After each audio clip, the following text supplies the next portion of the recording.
You pulled a surprise on some people with KJ Hamler. I knew you guys liked him, but I thought you might like him in the second round if you took another position in the first. When you took the receiver Judy in the first, I don't think many people thought you would take Hamler in the second. You know, if obviously we're looking for a wide receiver in the first round, it fell very well for us there getting Jerry. But then again, as Vic and I talked about, as well as Matt Russell and Starkey, and the fact that, hey, listen, we could go wide out.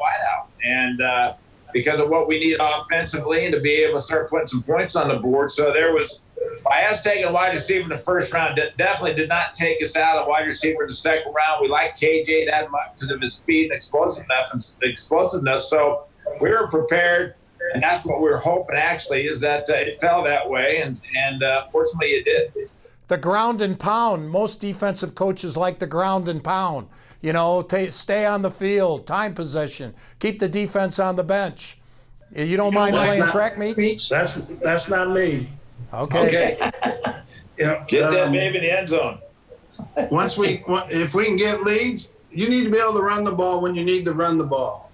And you need to run the ball as a mix to help the passing game.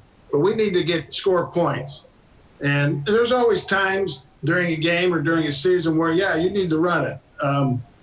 But that isn't me. I'm not Woody Hayes. And but I like to see points. I like to see the ball thrown around the field in a sensible, logical manner. And that's not me. I'm not, if there's that stereotype out there about defensive head coaches, I know for a fact I don't fit that. Is it a vote of confidence for Garrett Bowles? I know a lot of people in town, he's been criticized because the holding penalties are out there on the PA system and the referee, and he's been targeted a little bit by the fans. Hey, Mike, Bowles is going to come in and compete. Obviously, everyone's frustrated with Derek or Garrett. We got to stop. He's got to stop with the penalties, but he did some good things later in the year. He got better. I think Coach Munchak did a heck of a job with Chris Cooper. They did a heck of a job with him. But he's a good, he still has the ability. He's got to learn. We've got to stop the penalties. Those are unacceptable anymore. He's going into his fourth year. They have to stop. But Garrett's going to come in and compete. And, and Vic will tell you that too, that he'll come in and compete with Eli at the left tackle. And for Garrett to be able to move on in his career, he's going to have to correct those problems that he's had in the past as far as when it comes down to penalties. 2015, you win the Super Bowl with a defensive-oriented type team. These last 4 years, being a former quarterback, did you finally say, enough, got to get this offense going, got to get at, hey, if you're going to go down, at least be exciting about it and put points on the scoreboard?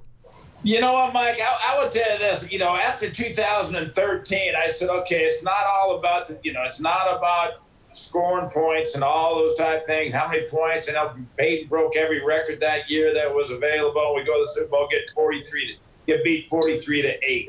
So 2 years, the next year we said, okay, we're going to commit to the defensive side. Realize that we got to play some defense. Obviously, we put a good defense together and played great in 2015. And we're able to win the Super Bowl. But, it's a great – it's still a combination of both. And I think that, we're building around a young guy that's still in Drew Lock that has still got a lot to prove. Showed us a lot in the 5 games that he started last year. But ultimately, to win in this league, you got to win as a football team. Good. Thanks, man.